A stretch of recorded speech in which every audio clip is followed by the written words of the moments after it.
नमस्कार, बहुत स्वागत है आप सभी का। आप देख रहे हैं कुरुक्षेत्र। कल बजट आने वाला है। जी हां, 2024 के आम चुनाव से पहले पूर्ण बजट कल पेश होगा।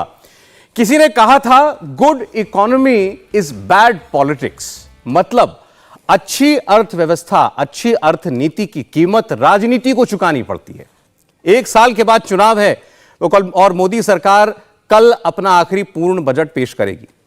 कल नरेंद्र मोदी को यह साबित करना है कि वो कैपिटल और पॉलिटिकल कैपिटल के बीच बैलेंस और बैलेंस शीट कैसे बनाए। आज जो देश का इकोनॉमिक सर्वे आया है वो देश की अर्थव्यवस्था की एक बड़ी रोजी पिक्चर पेश कर रहा है कि सब कुछ ठीक है, बढ़िया है। सरकार का दावा है देश में महंगाई काबू में है, रोजगार बढ़ रहे हैं, बेरोजगारी घट रही है। एमएसएमई यानी कि छोटे उद्योग जो सबसे ज्यादा नौकरी देते हैं वो फुल रफ्तार में दौड़ रहे हैं और जमकर जीएसटी दे रहे हैं। मंझोले और छोटे उद्योगों में कर्ज की डिमांड बढ़ रही है, मतलब व्यापार जगत की उम्मीदों में उछाल है। पर्सनल लोन और हाउसिंग लोन के लिए खूब एप्लीकेशंस आ रही हैं। रियल एस्टेट सेक्टर रफ्तार पकड़ रहा है और खाली पड़ी इन्वेंटरीज की संख्या गिरती जा रही है, यानी कि लोग मकान खरीद रहे हैं। खर्च बढ़ रहा है क्योंकि कमाई बढ़ रही है। कोरोना संकट के बाद इकोनॉमी को जो वैक्सीन दी गई थी, देश में डबल डोज वैक्सीन लगाई गई, उसका असर दिखा। प्राइवेट इन्वेस्टमेंट भी देश में आ रही है, बैंक मजबूत हो रहे हैं, स्टॉक मार्केट इसकी गवाही दे रहा है। जीडीपी में एक्सपोर्ट का हिस्सा बढ़ रहा है, मतलब भारत में उत्पादन भी बढ़ रहा है। आंकड़ों में बात करें तो इकोनॉमी फिलहाल इस साल 7% की रफ्तार से दौड़ेगी। सर्विस सेक्टर सबसे ज्यादा तेजी से बढ़ रहा है। एग्रीकल्चर सेक्टर में, कृषि में भी सुधार है। हमारे खजाने में फॉरेन एक्सचेंज यानी डॉलर भी पर्याप्त मात्रा में है। यह इकोनॉमिक सर्वे की बात है, सरकार की रिपोर्ट है। लेकिन आम आदमी की रिपोर्ट क्या है? क्या सरकार के ये दावे फाइलों में ही हैं या आपकी और हमारी जेब तक भी पहुंचेंगे या पहुंच रहे हैं? प्रधानमंत्री मोदी लगातार कहते रहे हैं कि उनके फैसलों पर चुनाव का कोई असर नहीं होता, यानी चुनाव ध्यान में रखकर कोई फैसला नहीं करते। कई बार ऐसा देखने को भी मिला है। प्रधानमंत्री ने कई ऐसे फैसले लिए हैं जो उस वक्त बहुत पॉलिटिकली इनकरेक्ट कहे गए, लेकिन मोदी को चुनाव में उनका नुकसान होने की बजाय फायदा हुआ। अब ऐसे में सवाल उठता है कि कल के बजट से क्या उम्मीद की जाए? क्या सरकार को जो करना है वो करेगी ही, 23 और 24 के चुनाव की चिंता नहीं करेगी, या फिर विरोधियों ने जितनी घोषणाएं की हैं अलग अलग राज्यों में उसके जवाब में कुछ सब्सिडी बढ़ाई जाएगी, कुछ रियायतें बढ़ाई जाएंगी? ये बजट नोट का बजट होगा या वोट का बजट होगा? गुड इकोनॉमी, गुड पॉलिटिक्स दोनों देखने को मिलेंगी। आज हम कुरुक्षेत्र में इसी मुद्दे पर बात करेंगे। हमारे साथ मेहमान जुड़ रहे हैं, आइए उनका हम सबसे पहले स्वागत करें। हमारे साथ इस वक्त सैयद जफर इस्लाम साहब जुड़ रहे हैं, बीजेपी से राज्यसभा सांसद हैं। जफर साहब, स्वागत है आपका इंडिया टीवी पर। आलोक शर्मा जी हमारे साथ कांग्रेस पार्टी के राष्ट्रीय प्रवक्ता जुड़ रहे हैं। आलोक जी, आपका स्वागत है। साथ ही हमारे साथ रवि सुतंजनी कुमार साहब जुड़ रहे हैं, वीपी पार्टनरशिप्स टेक्स्टबुक.com। रवि साहब, आपका स्वागत है। और उनके अलावा हमारे साथ हैं Sunil Alag sahab, MD SK Advisors Private Limited. Sunil Alag sahab का स्वागत है। डॉक्टर अश्वनी महाजन हमारे साथ हैं, जाने माने इकोनॉमिस्ट हैं। डॉक्टर साहब का स्वागत है। शुरुआत करते हैं आज की चर्चा की। जैसा हमने आपको थोड़ा बताया इकोनॉमिक सर्वे के बारे में, एक तस्वीर जल्दी से उसकी हम रख देते हैं। आज दोपहर में ये इकोनॉमिक सर्वे की पूरी रिपोर्ट जो आई है, जो भारत की कहानी बता रही है। तो जैसा हमने आपको बताया, आप इसको ग्राफिक्स में ही समझ लें। सरकार ने दावा किया है कि देश में महंगाई और बेरोजगारी घट रही है। इस जो दायरा था महंगाई का वो अब नीचे आ रहा है। बेरोजगारी शहरों में लगभग 10% से घटकर 7% के करीब आ गई है। गांव में अगर बात करें तो मनरेगा की वजह से बड़ा अच्छा असर पड़ा है। इसके अलावा प्रधानमंत्री किसान सम्मान निधि और गरीब कल्याण योजना, जिसमें किसानों के खाते में 2000 रुपया डाला जाता है, मुफ्त राशन दिया जाता है, उससे जो है ग्रामीण अंचल में कोई संकट नहीं है। एमएसएमई यानी छोटे उद्योग वो तेजी से बढ़ रहे हैं। इकोनॉमिक सर्वे में कहा गया, इसका सबूत है ये जीएसटी बहुत पे कर रहे हैं। इसके अलावा बैंक जो हैं वो जो लोन देते हैं छोटे उद्योगों को वो 30% तक बढ़ गया है। पर्सनल लोन की डिमांड बढ़ गई, यानी आम लोग भी कर्ज लेना चाहते हैं। हाउसिंग लोन की डिमांड बढ़ गई है, मतलब लोग मकान खरीदना चाहते हैं। इसके सबूत में कहा गया कि रियल एस्टेट सेक्टर में तेजी है। जितने खाली पड़े मकान थे, जिसे इन्वेंट्री कहा जाता है, वो कम हो रही है। मतलब लोगों ने अब मकान खरीदना शुरू कर दिया है, बिल्डरों ने मकान बेचने शुरू कर दिए हैं। मतलब आम आदमी की जेब में पैसा बच रहा है, लोग अब उसका इस्तेमाल करते हैं। फिर यह कहा गया कि कोरोना के बाद वर्कफोर्स काम पर वापस लौट गई है, यानी कोरोना का असर भी चला गया है। इंफ्रास्ट्रक्चर पर सरकार ने जो पैसा खर्चा वो 2 साल में दुगना हो गया। इसके अलावा अब प्राइवेट सेक्टर भी निवेश करने लगा है। स्टॉक मार्केट ऊंचाई पर चल रहा है इस वक्त। यह भी एक सबूत के तौर पर बताया गया और कहा गया इसमें आम निवेशक की भागीदारी काफी बढ़ी है, मतलब लोग मार्केट में भी पैसा लगा रहे हैं। सरकारी बैंकों की स्थिति बहुत मजबूत बताई गई है, बताया गया बैलेंस शीट अब बिल्कुल साफ सुथरी है बैंकों की, इसलिए उनकी कर्ज देने की क्षमता बढ़ गई है। रुपए की कीमत डॉलर के मुकाबले घटी है, लेकिन दुनिया की तमाम बड़ी इकोनॉमीज में सबसे कम घटी भारत की रुपए की कीमत। भारत में पर्याप्त विदेशी मुद्रा भंडार है इस वक्त, यह भी बताया गया इकोनॉमिक सर्वे में। और इसकी सबसे बड़ी वजह बताई गई कोरोना के बाद जो वैक्सीनेशन हुआ है डबल डोज, उसकी वजह से इकोनॉमी वापस पटरी पर लौट आई है। जफर इस्लाम साहब के पास सबसे पहले जाना चाहते हैं। जफर साहब, ये इकोनॉमिक सर्वे में जितनी बातें बताई गई तो सब बढ़िया बढ़िया बताया गया है कि सब कुछ ठीक है, देश में इस वक्त किसी चीज की किल्लत नहीं है, महंगाई भी काबू में कर ली है सरकार ने, बेरोजगारी दर भी बहुत कम हो गई है। मतलब जैसे आप कह रहे हैं अमृत काल, स्वर्णिम काल जिसे किसी ने कहा था, वो शुरू हो गया भारत का, किसी चीज की कमी नहीं है अब। बिल्कुल बिल्कुल यह हकीकत है कि आज देश की अर्थव्यवस्था सिर्फ पटरी पे नहीं बल्कि पटरी पे तेजी से दौड़ रही है। दुनिया के परिप्रेक्ष्य में ही देखना चाहिए, दुनिया की बाकी अर्थव्यवस्था किस हालत में है, चरमराती हुई हालत में है। दुनिया की अर्थव्यवस्था में देखिए आज पांच बड़ी इकोनॉमी के बारे में देखिए कि उनका ग्रोथ रेट क्या देखा है। अब बेस लेवल कहेंगे आलोक भाई यहाँ पर बैठे बोलेंगे हमारा बेस लेवल छोटा, भाई हमारा जो छोटा है 20% दुनिया की आबादी यहाँ रहती है, उसके बावजूद हम अपने तेजी से ग्रो कर रहे हैं, ये अपने आप में एक बड़ी ये अच्छी बात है।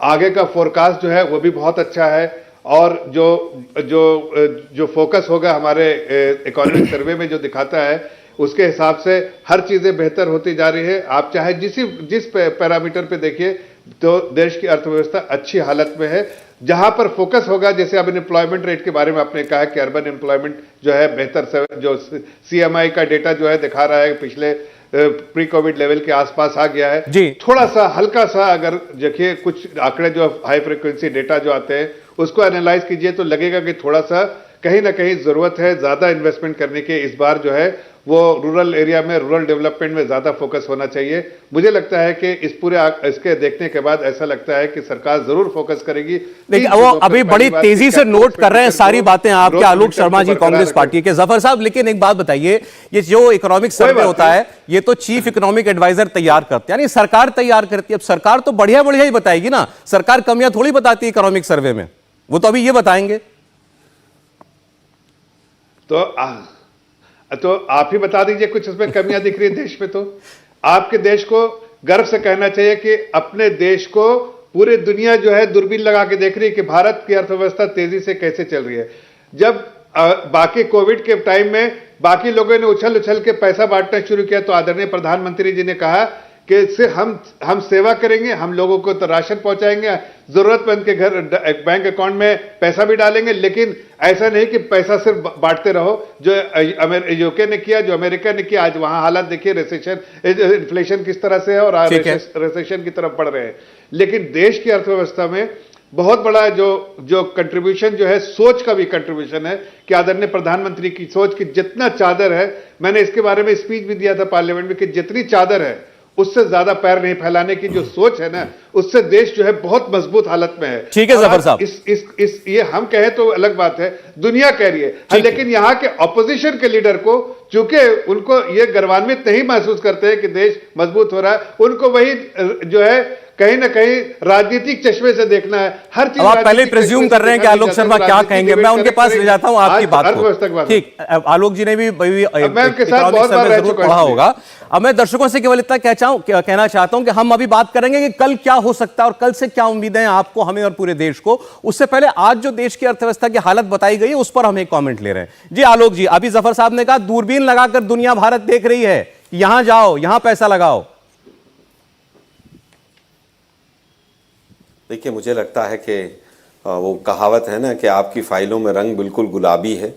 मैंने इकोनॉमिक सर्वे पूरा डेप्थ में पढ़ा है आज, तमाम ग्राफ जितने दिए हैं, 414 पेज पूरे एक तरह से उसका सर्वे किया गया और चश्मे से ही पढ़ा है, दूरबीन भी नहीं लगाई है। बड़ा चालाकी भरा एक डॉक्यूमेंट निकाला है इन्होंने, जिसमें विदेशों से पूरा विश्व में सब गलत हो रहा है, केवल भारत में अच्छा हो रहा है, ऐसा प्रोजेक्ट किया गया है। लेकिन तमाम जो आंकड़े हैं फिर अंदर उन्होंने सारी पोल खोल रखी है। अनएम्प्लॉयमेंट रेट आज भी 8% से ज़्यादा है और ग्रेटर अनएम्प्लॉयमेंट रेट 10.4% है, 10.5%। मनरेगा बहुत अच्छा कर रहा है। मोदी साहब कह रहे थे कांग्रेस की विफलताओं का जीता जागता स्मारक है, वो स्मारक बहुत अच्छा कर रहा है। क्योंकि आप कुछ लाइनें अच्छी लिख सकते हैं लेकिन आंकड़ों को कितना बदलेंगे आप। आज जो हालत है कि जो लेबर रेट पार्टिसिपेशन है वो 51 से घट के 39% आ गया है। ह्यूमन डेवलपमेंट इंडेक्स में 132 से हम घटकर 130 से घटकर 132वें स्थान पर चले गए हैं। सीएमआई का आंकड़ा कह रहा है कि 84,000 करोड़ रुपया जो है वो गवर्नमेंट का घटा है। पर कैपिटा इनकम में हम 41वें स्थान पर हैं आज एशिया में। और लेकिन मोदी साहब बिल्कुल चादर के अनुसार पैर फैलाते हैं, लेकिन वो अडानी जी को नहीं बता पाए कि 5 लाख करोड़ रुपए उड़वा दिया उन्होंने, चादर से ज़्यादा पैर फैलाए थे। और दूसरी चीज़ कि चादर से अगर पैर अंदर रखने थे तो देश के ऊपर 4 गुना कर्जा 2014 के बाद कैसे बढ़ गया। जिस तरह से आज पिछले 1 साल के अंदर ईएमआई बढ़ी है 4 बार, 40 रुपए किलो आटा बिक रहा है जफर भाई मार्केट के अंदर, गरीब आदमी कहाँ जाएगा। एमएसएमई की जो हालत है वो आप केवल पीएफ के आंकड़ों से जोड़कर बताएं।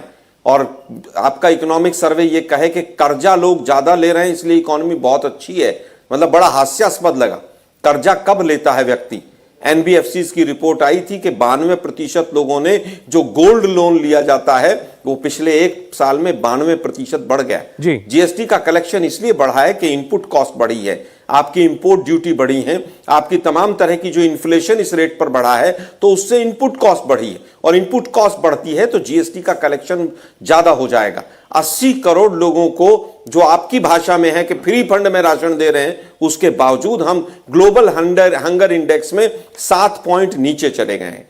आज देखिए किस तरह से आप कोई भी आंकड़ा उठा लीजिए किसी भी तरह का इकोनॉमी का, चाहे माइक्रो का हो चाहे मैक्रो का हो, सारे पूरे के पूरे इकोनॉमी को डिरेल करने वाले बता रहे हैं। फिजिकल डेफिसिट आज भी पूरे हाई लेवल पर बना हुआ है, राजकोषीय घाटा। और हेल्थ के सेक्टर में लगातार पिछले 2 वर्षों से आप जो इन्वेस्टमेंट है उसको घटाते चले जा रहे हैं। आलोक साहब बहुत सारी बातें हो जाएंगी, मैं तो आपसे केवल 3 चीजों पर है कि जो केवल 3 चीजों पर एक अंतिम बात कहना चाहूंगा सौरभ भाई, मैं केवल बोलिए एक अंतिम बात केवल कहना चाहूंगा कि एग्रीकल्चर की जो ग्रोथ रेट लास्ट ईयर 3.3 थी, आज का इकोनॉमिक सर्वे 3% ग्रोथ रेट बता रहा है। जो एग्रीकल्चर जिसने पूरे कोरोना काल में हमको हमारी इकोनॉमी को संभाल कर रखा उसमें 0.3% डाउन है।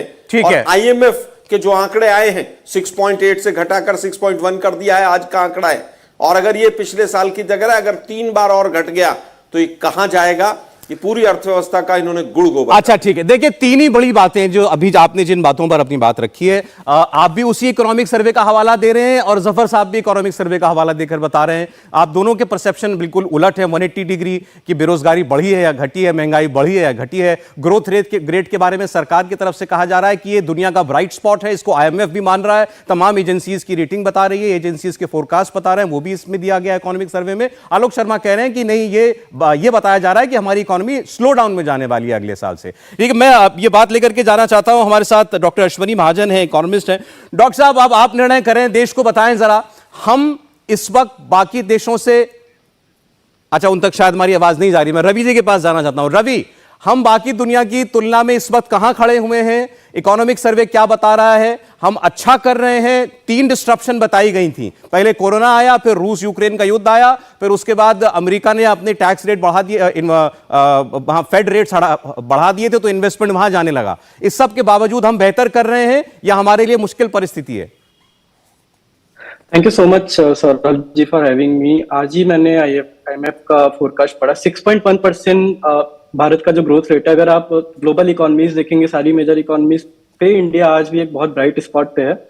मैं ये नहीं कह रहा कि बहुत तेजी से आगे बढ़ रहे हैं, लेकिन जब आप वैश्विक पटल पे भारत करेंट ग्रोथ रेट को देख बहुत कर रहे हैं, ये मेरा इसके अलावा नहीं चाहिए। इसमें कोई भी दो राय नहीं है कि आज कॉर्पोरेट सेक्टर, एमएसएमईज और स्टार्टअप्स के अपने अपने चैलेंजेस हैं, बजट को लेके उनकी एक्सपेक्टेशंस है। बट आज भारत मैं स्टार्टअप इंडस्ट्री से आता हूँ और आज इंडिया तीसरा सबसे बड़ा स्टार्टअप इकोसिस्टम है पूरे वर्ल्ड में, just after US and China. तो बहुत सारे पॉजिटिव डेवलपमेंट है, लेकिन आप ब्रोडर और मैक्रो टर्म से देखेंगे तो आज इंडिया उस स्टेज पे है जहाँ पे पूरा विश्व हमें इंस्पिरेशन की तरह हमसे प्रेरणा ले रहा है। तो कहीं ना कहीं इसमें काफी सकारात्मक प्रयास किए गए हैं गवर्नमेंट और रेगुलेटरी दोनों साइड से, मेरा ऐसा मानना है। ठीक, डॉक्टर महाजन से भी यही सवाल। डॉक्टर साहब, देश की इस वक्त अर्थव्यवस्था क्या बता रही है? हम पटरी पर हैं, तेजी से दौड़ रहे हैं या रफ्तार कम हो रही है? देखिए, कोरोना के बाद पिछले साल बहुत ही बेहतर ग्रोथ देखी थी, और इस बार जो कहते हैं कि पिछले साल से कम है, इसका मतलब यह है कि जो पिछले साल ग्रोथ थी वो लोअर बेस के कारण ज़्यादा थी। अब अभी हायर बेस के बाद भी अगर, और पूरी दुनिया में जहां अमेरिका की इकॉनमी कॉन्ट्रैक्ट कर रही है, सिकुड़ रही है, बाकी अर्थव्यवस्थाओं में बहुत कमी देखी जा रही है, वहाँ इन्फ्लेशन भी बहुत ज़्यादा है। यूरोप में तो कहीं करीब 7% से लेकर 25% तक अलग अलग देशों में इन्फ्लेशन है। अमेरिका में भी भारी इन्फ्लेशन अभी देखने को मिल रहा है, और ख़ास तौर पर तेल की कीमतों के कारण और खाने पीने की चीज़ों के कारण इन्फ्लेशन ज़्यादा है। और इसके अलावा जो ग्लोबल वैल्यू चेन प्रभावित हुई है युद्ध के कारण, उसके कारण भी इन्फ्लेशन देखा जा रहा है। लेकिन भारत में ये दो मुख्य कारण थे, तेल और दूसरा खाद्य पदार्थों के कारण वो इन्फ्लेशन कम है। इसके कारण पूरी दुनिया की तुलना में भारत जो है उसकी इकोनॉमी बेहतर प्रकार से ऐसे मैनेज की गई है, ऐसा दिखता है। कोरोना का भी इंसिडेंस घटा है, और उसमें बहुत बड़ा योगदान यूनिवर्सल वैक्सीनेशन का है। और इसके अलावा जो बेहतर चीज हमें देखने को मिल रही है वो ये है कि जो पिछले 8-10 सालों से लगातार भारत के जो बैंक थे वो एनपीए के कारण प्रभावित हुए थे। वो एनपीए की दर सबसे कम आने के कारण आज उनकी हालत बेहतर है, वो ज्यादा लोन दे सकते हैं।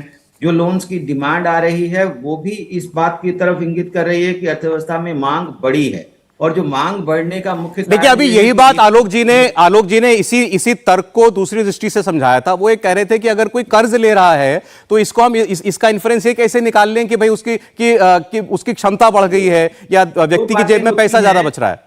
दो बातें होती हैं कि कर्ज जब हमारे पास कुछ है नहीं और कर्ज लेकर के हम कंजम्पशन कर रहे हैं वो, और दूसरा घर बनाने के लिए कर्ज लिया जा रहा है या नई फैक्ट्रियां खोलने के लिए कर्ज लिया जा रहा है। आप ये देखिए कि प्रोडक्शन लिंक्ड इंसेंटिव स्कीम के कारण 15 सेक्टर्स को चिन्हित किया गया है, और वो बड़े से बड़े उद्योग उसमें लग रहे हैं, छोटे उद्योग लग रहे हैं, एमएसएमई लग रहे हैं। और हम जो एपीआई में बहुत पिछड़ गए थे, आज एपीआई की इंडस्ट्री वापस आ रही है, इलेक्ट्रॉनिक्स की इंडस्ट्री वापस आ रही है, टेक्सटाइल में हम बेहतर करने की कोशिश कर रहे हैं, इलेक्ट्रॉनिक्स में बेहतर करने की कोशिश कर रहे हैं। उसके कारण जो लोन की डिमांड एमएसएमई के कारण बढ़ी है। तो आप तो ये समझते हैं, और हमारे मित्र भी समझेंगे कि जो लोन्स हैं वो लोन्स इस तरफ इंगित करते हैं जब अर्थव्यवस्था में मांग बढ़ती है, घरों की मांग बढ़ती है, या इन्वेस्टमेंट की डिमांड बढ़ती है, या फॉर दैट मैटर इवन ज्यादा कार खरीदते हैं लोग, ज्यादा अपने लिए कंज्यूमर इक्विपमेंट्स खरीदते हैं, तो वो इस बात की तरफ इंगित करता है कि वो भविष्य को कैसे देख रहे हैं। इसलिए मेरा ये मानना है कि जो अर्थव्यवस्था में यदि लोन की मांग बढ़ती है और बैंकों की देने की कैपेसिटी बढ़ती है, ठीक है, दोनों ही बेहतर की तरफ इंगित कर रहे हैं। ठीक है, इस पर आलोक जी रिस्पॉन्ड करते हैं, फिर जफर साहब आप जवाब दीजिएगा। जी आलोक जी। देखिए, मुझे लगता है कि अगर सारी चीजें अच्छी हैं तो दिसंबर 2021 और दिसंबर 2022 बैलेंस ऑफ पेमेंट में कितना बड़ा गैप आया है, महाजन साहब जरा उसको भी एक्सप्लेन कर देते। 12% एक्सपोर्ट में गिरावट है और 41% इंपोर्ट अकेले चाइना से बढ़ा है। बैलेंस ऑफ पेमेंट डिस्टर्ब होने के कारण हमारा फॉरेक्स घटा है पिछले साल लगातार। और आलोक जी जरा सरल भाषा में समझाइए जो आप कह रहे हैं बात, मतलब कि आम आदमी समझ पाए, जरा थोड़ा सा एक्सप्लेन कर दें। मैं जफर साहब में एक बार आ रहा हूं, ये बोल लेगा। मैं केवल ये कहना चाहता हूं कि जो 19 आइटम ऐसे हैं जो मेजर एक्सपोर्ट करता है हिंदुस्तान, उसमें 6% से 36% तक की गिरावट आई है एक्सपोर्ट में। ठीक है, और ये आंकड़े मेरे नहीं हैं, ये सरकार के आंकड़े हैं। और चाइना से जो इंपोर्ट है वो लगातार बढ़ रहा है। चाइना के इंपोर्ट ने हमारे एमएसएमईज को तबाह कर दिया है पिछले 2 वर्षों में, लेकिन इस सरकार समझने को तैयार नहीं है। इसके बाद एग्रीकल्चर में पहली बार हुआ है कि सरकार का जो पब्लिक सेक्टर इन्वेस्टमेंट है गवर्नमेंट का एग्रीकल्चर में, वो घट गया है 4.9% से 4.3%। पूरे इतिहास में हिंदुस्तान के पहली बार घटा है। प्रधानमंत्री जो किसान निधि है, 2.5 करोड़ किसानों को उससे हटा दिया गया। ये इकोनॉमिक सर्वे बोल रहा है, मैं नहीं बोल रहा हूं। ठीक, मैं वही कह रहा हूं, बार बार बीजेपी एक भ्रामक पिक्चर देश के सामने रख रही है, जैसे अडानी के बारे में कि इतना ग्रोथ हो गया, इतना ग्रोथ हो गया, शेयर मार्केट ऊपर चली गई। एक झटके में 3 दिन के अंदर 5 लाख करोड़ रुपया उड़ गया। ये जो गुब्बारा मत फुलाइए, वास्तविकता बताइए। तो आप कह रहे हैं कि इकोनॉमिक सर्वे जैसा डॉक्यूमेंट उसमें भी झूठ है, ये तो बहुत बड़ा इल्जाम है आलोक जी, तो बहुत बड़ा इल्जाम है। ये सरकार का आधिकारिक डॉक्यूमेंट होता है, आप कह रहे हैं इसमें सरकार झूठ बोल रही है। एक सेकंड जफर साहब जवाब दे लें, बोले जफर जी।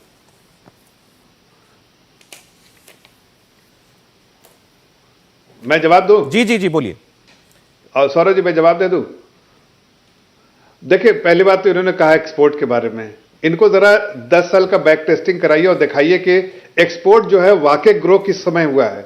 ये तो एक सर्टेन एक्सपोर्ट के ऊपर लटक गए थे, उसको एक बड़ा पुश जो दिया है हमारी सरकार ने, एक्सपोर्ट करने में कामयाब हुए हैं और सारे बैरियर्स तोड़ के जो एक्सट्रीम ग्रोथ है एक्सपोर्ट का वो देखा है। लेकिन ग्लोबल कंजम्पशन जब अगर कॉन्ट्रैक्शन जैसा भी महाजन साहब भी कह रहे थे और दुनिया को भी, लोगों को शायद आलोक जी को ये पता होगा कि दुनिया की इकोनॉमी कॉन्ट्रैक्ट हो रही है, मींस कंजम्पशन वहां भी कम हो रहा है, डिमांड वहां भी कम हो रहा है और इसकी वजह से एक्सपोर्ट, जाहिर है अगर ग्लोबल कंजम्पशन कम होगा, ग्लोबल डिमांड कम होगा तो जाहिर है जो एक्सपोर्ट हमारा इंपैक्ट पड़ेगा और उसकी वजह से एक्सपोर्ट कम होगा तो उसका जो नेशनल जीडीपी में कंट्रीब्यूशन होता है वो थोड़ा उस पर असर पड़ेगा।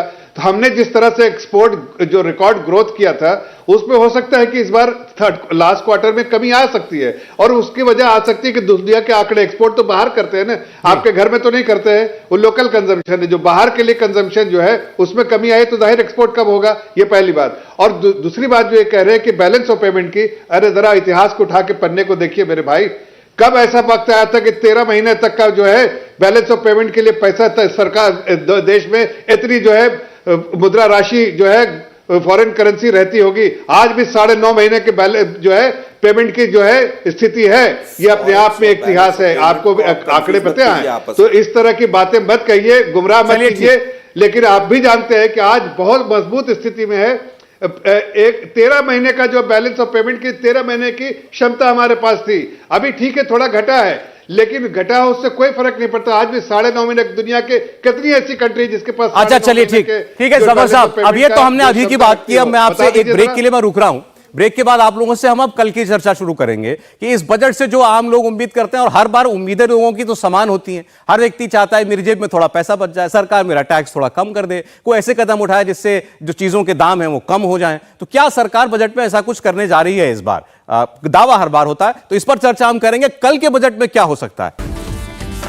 स्वागत है, आप देख रहे हैं कुरुक्षेत्र। आज बात हो रही है बजट की। कल मोदी सरकार अपना बजट पेश करेगी और आम लोगों को इससे हर बार की तरह बड़ी सामान्य सी अपेक्षाएं हैं कि किसी तरीके से उन पर जो भी टैक्स का बोझ है वो कम हो जाए, किसी तरीके से महंगाई जो है वो और नीचे आ जाए, रोजगार बढ़ जाए, लोगों को अलग अलग अपॉर्चुनिटीज मिले। तो अगर आप, जिसकी हम सबसे ज्यादा चर्चा करते हैं हर बजट में, मिडिल क्लास की जो टैक्स से लेकर उम्मीदें होती हैं, आपके सामने मैं कुछ ज्यादा डिटेल में नहीं, बस ये टैक्स स्लैब एक बार रख रहा हूं जो नया था और पुराना था।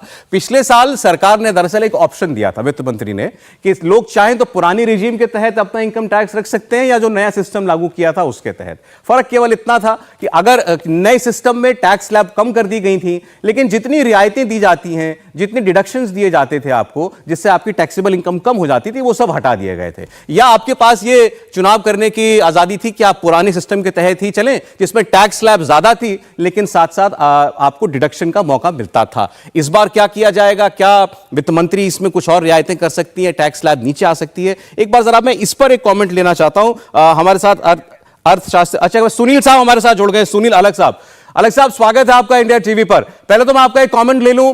अभी ब्रेक से पहले हम चर्चा कर रहे थे कि इस वक्त देश की आर्थिक स्थिति कैसी है। हमारे साथ बीजेपी कांग्रेस दोनों के मित्र हैं, दोनों मेहमान हमारे साथ हैं। इकोनॉमिक सर्वे का हवाला देकर दोनों ही उल्टी बात बता रहे हैं। सर नहीं पहुंच रही उन तक हमारी आवाज।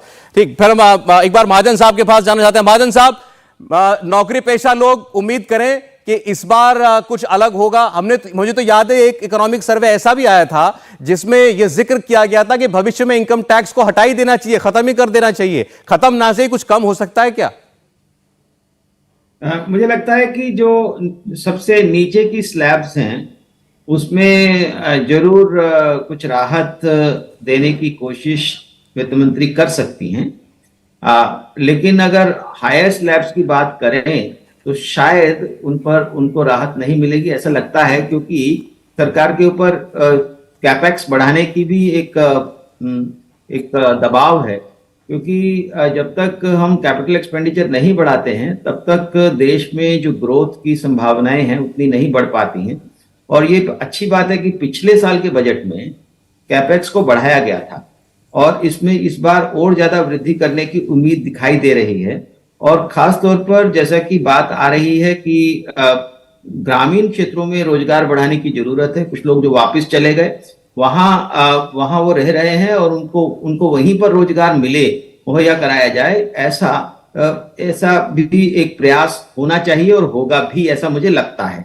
तो इसलिए मुझे ऐसा लगता है कि जो टैक्स के अंदर रिबेट की बात करें, कॉर्पोरेट इनकम टैक्स ऑलरेडी अपने लो लेवल पर है। इनकम टैक्स भी जो है पिछले काफी समय से नहीं घटाया गया है, लेकिन इस बार जो लोअर स्लैब्स वाले लोग हैं उसमें उम्मीद की जा सकती है। देखिए, जब भी वित्त मंत्री से ये सवाल उठा है कि इनकम टैक्स की स्लैब्स में कुछ रियायत दी जाए, तो वो ये कहती हैं कि आप ये देखें कि हम इतनी कठिन परिस्थितियों में भी कोई नया टैक्स लगा नहीं रहे हैं। ये सरकार की तरफ से हमें डिफेंस दिया जाता है। लेकिन लोग अब इस जवाब से आगे का कुछ सुनना चाहते हैं। जफर साहब, कुछ कटौती हो इनकम टैक्स में, कुछ और बचत हो लोगों की जेब में। देखिए, जैसा आदरणीय प्रधानमंत्री जी ने भी कहा, और मैं उसी बात को दोहरा रहा हूं कि हमारे बजट का जो मूल फोकस होता है, जो मेन फोकस होता है, वो देश को मजबूत करना, जो अर्थव्यवस्था तेजी से चल रही है और तेजी से चले, और साथ साथ देश की जनता को मजबूत करना।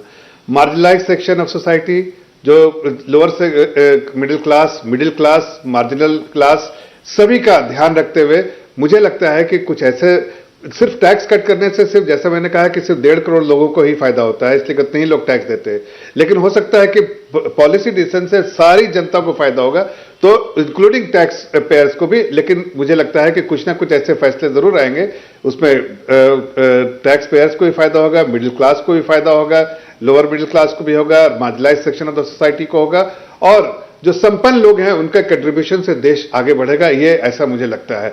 आज टैक्स जिस तरह से कई लोग बात करते हैं, टैक्स जो है कॉर्पोरेट टैक्स जो है कम किया गया था, कॉर्पोरेट टैक्स कम किया गया था, एनिमल स्पिरिट लाने की जरूरत थी। जिस तरह से देश को तोड़ मचोड़ के रख दिया था यूपीए सरकार ने, जिस तरह से एनपीए लेकर आए थे, जिस तरह से कंपनियों को गलत तरह से लोन देके कंपनियां खत्म हो करवा दिया था, अब उसको एक एनिमल स्पिरिट की जरूरत थी। टैक्स अगर उनको रिबेट दिया तो जाहिर है तेजी से इन्वेस्टमेंट करेंगे, इन्वेस्टमेंट होगा तो ग्रोथ होगा, वो हुआ क्या? नई खुशहाली आएगी। साहब, वो हुआ क्या? वो एनिमल स्पिरिट जगी या नहीं जगी? लेकिन उससे आज अगर देखिए ना, अब आप क्रेडिट ऑफ टेक जो था, अगर उस वक्त के आंकड़े उठाइए, पहले तो बैंक की जो कैपिटलाइजेशन का, बैंक की जो मजबूत हो गया बैंक हुआ, और दूसरी बात जो क्रेडिट ऑफ टेक 8-9% पे था, आज जो है वो जो है 16% पे क्रेडिट ऑफ टेक, 16-17% पे क्रेडिट ऑफ टेक है, तो वो अपने आप पे ऑल टाइम हाई 27 पे होता था, आज 16% पे है। तो जाहिर है बेहतर हालत में जा रहे हैं बैंक स्थिति में लोन देने के लिए। सिर्फ इतना फर्क है, उस वक्त लोन बांटा जाता था, इस वक्त चलिए ठीक है, ये पॉलिटिकल बात हुई, इसका जवाब इवैल्यूएशन प्रोसेस है। लेकिन आपकी जो मेरा सवाल का पहला हिस्सा था, मुझे तो ये लगा कि मिडिल क्लास फिर शायद उम्मीद न करे कि टैक्स स्लैब में कुछ कमी की जाएगी या कोई सीधा डायरेक्ट टैक्स में कोई कटौती की जाएगी। ऐसा मैंने नहीं कहा, मैंने कहा संपूर्ण मिडिल क्लास को, मैंने कहा संपूर्ण मिडिल क्लास को फायदा होगा पॉलिसी मेजर से, ये मैंने कहा। अब टैक्स के लिए सिर्फ बात करते हैं तो पूरे संपूर्ण सारे मिडिल क्लास नहीं आते, सिर्फ सैलरीड क्लास आते हैं। अब मैं छोटी सी मिसाल देता हूं, अगर एमएसएमई में हमने बहुत सारा सपोर्ट किया, फाइनेंशियल सपोर्ट, पॉलिसी सपोर्ट, तो उससे फायदा किसको? मिडिल क्लास को ही तो होता है।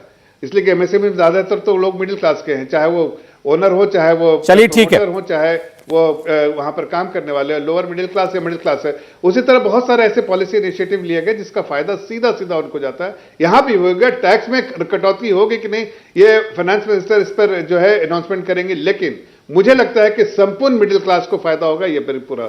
मैं तो किसी एक पूर्व नौकरशाह का लिखा एक लेख पढ़ रहा था, आलोक जी, उन्होंने ये लिखा था कि मिडिल क्लास के लिए इतने अच्छे दिन कभी आए नहीं जितने इस वक्त चल रहे हैं। उन्होंने कहा कि इतने हाईवे बन रहे हैं, इतने एयरपोर्ट नए खुल गए, इतने शहरों में मेट्रो चल रही है, इतने एक्सप्रेसवेज बन रहे हैं, वंदे भारत ट्रेनें चल रही हैं, ये सब कुछ मिडिल क्लास ही तो इसका लाभ ले रहा है। देखिए, बिल्कुल मिडिल क्लास ही लाभ लेगा और 50 साल तक लाभ लेगा। ये टोल लगाते रहेंगे और टोल देते रहेंगे। जहां 30 रुपए का टोल था हाईवे पे 2014 में, आज वहां 100 रुपए की पर्ची कट रही है। 11,000 रुपए पर किलोमीटर का रेट था NHAI का, आज 33,000 रुपए पर किलोमीटर का रेट है और 14 गुना NHAI के ऊपर कर्जा बढ़ गया है, नेशनल हाईवे अथॉरिटी के ऊपर। ये तो मौज मिडिल क्लास के ऊपर तो सारी मार पड़नी है। ये देश के ऊपर 4 गुना कर्जा बढ़ गया और देश मजबूत हो रहा है। अनऑर्गेनाइज सेक्टर में खुदकुशी की रेट जो है वो 47% बढ़ गई, देश मजबूत ही तो हो रहा है। EMI 4 बार एक साल में बढ़ रही है, रेपो रेट का फायदा, बेस रेट का फायदा ग्राहक को नहीं मिल रहा है। ये सबको मजबूत ही तो कर रहे हैं लोग। 6.5 करोड़ लोग गरीबी रेखा से वापस चले गए। अमीर और गरीब की खाई लगातार बढ़ती चली जा रही है। और क्या बच्चों की जान लेंगे हम? अच्छा, इस पर इसी पर आलोक जी, इसी पर ये आपने ये डॉक्यूमेंट पढ़ा ना, इसके अंदर एक आज मैंने एक नई चीज, आप कंप्लीट कीजिएगा, इसके अंदर एक आज मैंने नया टर्म पढ़ा। सरकार ने इकोनॉमिक सर्वे में ये बताया है, जैसे आप कह रहे थे ना कि गरीबी रेखा के नीचे लोग ज्यादा जा रहे हैं, इसमें उल्टा लिखा है। इसमें लिखा है कि गरीबी रेखा से लोगों पर उठकर नियो मिडिल क्लास बनती जा रही है, यानी गरीब और मिडिल क्लास के बीच में एक नई क्लास बन गई है। देखिए, मुझे लगता है गरीबी रेखा की परिभाषा अगर नीति आयोग पढ़ ले और उसके बाद 40 रुपए किलो में जिस तरह से आटा बिक रहा है तो इस सवाल ही नहीं उठेगा। क्योंकि हमारे यहाँ पर गरीबी रेखा की परिभाषा आज भी कैलोरीज में है और उसके बाद कैलोरीज को अगर आप कैलिब्रेट करेंगे तो क्या हालत है देश की, नीति आयोग की आंखें खुल जाएंगी। और मैं एक ये रिपोर्ट पढ़ रहा था अभी, ये ड्रॉप आउट रेट हैं कि पिछले 3 से 4 साल में किस तरह से स्कूल से ड्रॉप आउट रेट है। जिस देश के अंदर 14% और 15% ड्रॉप आउट रेट हो, हम तो उम्मीद कर रहे थे कि पिछले 2 साल के भी आंकड़े आएंगे, लेकिन इस डॉक्यूमेंट में बड़ी चालाकी से 21-22 के बाद 20-21 के बाद के जो आंकड़े हैं उनको छुपा लिया गया कि पिछले 1 साल में यूडाइस में कितने ड्रॉप आउट रेट हैं। हम कह तो रहे हैं कि डेमोग्राफिकली हमारा देश सबसे युवा है, लेकिन अगर स्कूल में ड्रॉप आउट रेट लगातार बढ़ रहा है तो अच्छे दिनों की उम्मीद हम नहीं कर सकते। मुझे अरुण जेटली साहब का वो भाषण याद आता है कि 2013 में उन्होंने कहा था, जब वो लीडर ऑफ अपोजिशन थे, कि जो मिनिमम लिमिट है टैक्स की, जो लोअर स्लैब है, 7 लाख होना चाहिए। उस समय 2.5 लाख था, 2.5 लाख से 260 नहीं कर पाए। स्टैंडर्ड डिडक्शन 50,000 पड़ी हुई है। हम तो उम्मीद करते हैं कि ये इनकम टैक्स की स्लैब अगर बढ़ेगी तो ज्यादा लोग टैक्स देना भी चाहेंगे। EMI लगातार बढ़ रही है, महंगाई लगातार बढ़ रही है, पब्लिक सेक्टर इन्वेस्टमेंट घट रही है। NHAI की जो बात आप कर रहे हैं, NHAI में 1100 कुछ टोल थे 2014 में, आज हिंदुस्तान में 2700 से ज्यादा टोल हैं। अगर दिल्ली से आप देहरादून जाएं तो पहले 1 टोल था मेरठ का, आज 5 हैं।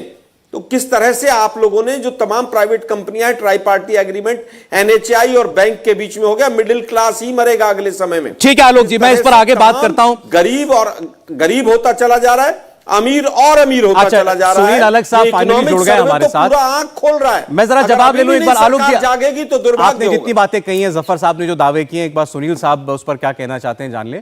सुनील साहब, 2 मेरे छोटे छोटे सवाल हैं आपसे। जो इकोनॉमिक सर्वे में एक बड़ी खूबसूरत तस्वीर देश की बताई गई है, उसमें कितनी हकीकत है और इस बजट से लोग क्या उम्मीद कर सकते हैं, ये देखते हुए कि 1 साल के बाद आम चुनाव है? अब देखिए, इकोनॉमिक सर्वे में तो मैंने सुना नहीं जो भी कह रहे हैं, लेकिन एब्सोल्युटली जो हम एक्सपेक्ट कर रहे थे वही है। उसमें 1.2, 0.1, 0.3 पॉइंट, इसमें कोई परसेंटेज में कोई फर्क नहीं पड़ने वाला। लेकिन आप जो कह रहे हैं ना, करंट अकाउंट डिफिसिट में अगर वो कह रहे हैं कमोडिटी प्राइस अगर हमारी एक्सपोर्ट गिरेगी, और देखिए जो हमारा फॉरेन पॉलिसी जो चल रहा है, हमारे ऑयल प्राइसेस भी कम हो रहे हैं ना, 26-30% फ्रॉम रशिया, उन्होंने डिस्काउंट दिया हुआ है। मिडिल ईस्ट में भी हमारा अच्छा है। तो current account deficit commodity prices में जो है, पहले 6 महीने में शायद दुनिया में ना पड़े, लेकिन नेक्स्ट 6 मंथ्स में तो हमारा सब कुछ आगे बढ़ेगा ना। तो सवाल ही नहीं उठता कि अब कहां से, अब हम अपने इस बजट में हम कहते हैं कि भैया इस बजट में हमें जो कुछ करना नहीं है, हम we are positioned very well in this world. और अगर हम नहीं कुछ करें, मतलब कि कुछ ड्रामेटिक कुछ ना करें, मतलब ये ना कह रहे हैं कि कुछ ना करें, लेकिन कुछ ड्रामेटिक ना करें तो हम आगे बढ़ सकते हैं। हम अपॉर्चुनिटी हमारे पास है, चाइना की अपॉर्चुनिटी है, सब नॉर्थ ईस्ट की अपॉर्चुनिटी है, सब देश में अब रिसेशन आया हुआ है। लेकिन हमारा जो अभी तक चिल्ला रहे हैं कि भाई साहब 6.8% is not enough, 6.5% growth is not enough. Capex पे एम्प्लॉयमेंट में जो हो रही है, कैपेक्स में जितने रास्ते बनेंगे उतना ही ज्यादा आपको एम्प्लॉयमेंट मिलेगा। और जहां पे फोकस करना चाहिए वो स्किल्ड एम्प्लॉयमेंट पे है। स्किल जहां पे अगर वो नहीं ज्यादा पैसा खर्च करेंगे तो आगे जाके जो हमने जो आप जो सुना रहे थे अभी, आप वो कह रहे थे ना कि हमारे पास वो अपॉर्चुनिटी है, वो शायद नहीं होगा। तो अभी हमको फुल अपॉर्चुनिटी लेना चाहिए और हमें उसमें नहीं फंसना चाहिए जैसे स्पोर्ट्स में होता है ना, we always snatch defeat from the jaws of victory. आप जितना मर्जी बोलिए, जो कुछ करिए, लेकिन India is positioned extremely well right now. We must take the full potential and the full opportunity of growing, नहीं तो मुश्किल हो जाएगा सब जगह। अगर आप चाहते हैं कि देखो, मोदी जी ने जो भी प्राइम मिनिस्टर ने किया है पिछले 2 साल में, उन्होंने कोविड पे काम किया है और उन्होंने देखिए जो गरीब लोग हैं उनको फ्री भी फूड दिया है। So he is trying to uplift the people. Now he has x amount of money. आपको सब कुछ चाहिए एक साथ में तो नहीं होगा ना। Budget is meant for only the year, not meant for the next 5 years। ठीक है, वही मैं कह रहा हूं कि देखिए, आप जो कह रहे हैं ना, सुन रहे हैं कि इधर स्कूल में कम हो रहा है, इधर बच्चे कम, देखिए आपको टीचर्स को ज्यादा देना पड़ेगा, एजुकेशन और हेल्थ में ज्यादा खर्च करना पड़ेगा, no question about it. But current account deficit, fiscal deficit जो है वो पूरा कंट्रोल कर रहे हैं ना। ठीक है सर, ठीक है। अभी जो बात आप कह रहे हैं, थोड़ी देर पहले जफर साहब कह रहे थे भाई जितनी चादर है उतनी पैर फैला सकते हैं, और 1 साल का बजट है, कहीं से लेकर ही कहीं दिया जा सकता है, क्योंकि आपके पास जो भी संसाधन है वो तो निश्चित है, लिमिटेड है। चलें तो ठीक है, मैं शॉर्ट में 10-10 सेकंड मेरे पास समय होगा। जफर साहब, अगर कोई जानकारी हो आप शेयर करना चाहें तो हमारे साथ आज कर दें। क्या हम उम्मीद करें बड़े तौर पर इस बजट से? देखिए, बजट मुझे लगता है कि जितना भी इकोनॉमिक सर्वे पढ़ के और जितनी भी एक्सपेक्टेशंस है इकोनॉमी को समझते हुए, कि ज़्यादा फोकस इस बार जो है वो रूरल एरिया में होगा। ठीक है। रूरल डेवलपमेंट, रूरल सेक्शन में चूंकि ग्रोथ मोमेंटम मेंटेन रखना है, इसलिए कैपेक्स जो है 7.5 लाख, पिछले बार उससे पहले साल 5.5, फिर 7.5 लाख, मुझे लगता है इस बार 9-9.5 लाख का कैपेक्स होना चाहिए। 2.9 से भी शायद ज्यादा हो जाए। और तीसरा चीज जो है बहुत जरूरी है कि फिस्कल कंसोलिडेशन जो है उस पर बहुत फोकस होगा। एक रोड मैप जो हम फिस्कल कंसोलिडेशन 4.5 के आसपास कैसे आए, आज जो है बड़ी बात है। जफर साहब रोक रहा हूं, मेरे पास समय नहीं है इतना, इस पर इतना ही छोटा कमेंट इस पर आलोक जी का। 3 बातें कही आपने। रूरल ग्रामीण इलाकों में ज्यादा काम किया जाएगा, आपने कहा फिस्कल डेफिसिट को कंटेन करने की कोशिश की जाएगी, सरकार अपनी स्पेंडिंग बढ़ाएगी। आलोक जी। देखिए, मुझे लगता है कि एक तो सबसे पहली आज जो इच्छा है वो ये है कि ये बजट 1 साल के लिए हो। मोदी साहब 5 साल के लिए, 10 साल के लिए पूरी तरह से सब्ज बाग ना दिखाएं कि बजट 1 ही साल के लिए होता है। मुझे याद है 3 साल पहले एक कैपेक्स में ही एग्रीकल्चर इंफ्रास्ट्रक्चर फंड रखा था, 3 साल हो गए, 1 लाख करोड़ का रखा था उसके अंदर, आज तक 12,500 करोड़ रुपया मात्र उसमें रिलीज हुआ 3 साल में। तो केवल कैपेक्स बजट में रहे उससे काम नहीं चलेगा। महंगाई कैसे कम हो, ईएमआई कम कैसे हो, रोजगार कैसे बढ़े, गरीब होता जा रहा है, वो कैसे रुके गरीबी की खाई जो है, इस पर बजट में हम उम्मीद करते हैं। बहुत शुक्रिया, समय इतना ही था। बहुत धन्यवाद से जफर इस्लाम साहब, आलोक शर्मा जी, डॉक्टर अश्वनी महाजन, रवि सुतंजनी जी, सुनील साहब, आपका बहुत शुक्रिया। इंडिया टीवी हर वक्त हर जगह डाउनलोड करने के लिए सर्च करें India TV news Google play store या ऐप स्टोर पर।